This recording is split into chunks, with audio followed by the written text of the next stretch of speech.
सांगत काय पोर ढोपरेली जाऊक लागला काय त्याची भीती वाटते की त्या काहीतरी माती खायत मानात की माती खाल्यानंतर पत्करात पण दांड्या दोंड्या पोर जर हडे कसा गेला आणि काहीतरी क्षण खाल्यानंतर काय करायचा काही तोंड लागू गोया पण या पोराक सांगान तरी काय उपयोग असा ऐकत नाही सांगलाला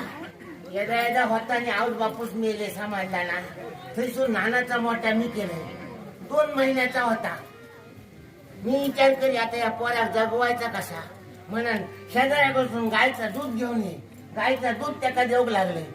गायचं दूध दिलं तरी पोर कसा बारीक बारीकच जाऊक लागला लोक म्हणायला लागले गायचं दूध आता बंद करणे म्हशीचं दूध दे काय म्हशी सारखे होता बघ आणि मग तसं केलंय मी तेव्हा मग पोर माझा बरा झाला समाजला आणि आता लग्न झाला एकदा ह्याचा लगीन केलंय काय मोकळं झालंय असं मी म्हणतोय ह्या पोराक सांगल्याला अजिबात कळत नाही ह्याचा मी 17 पावटी सांगलंय गो पोरा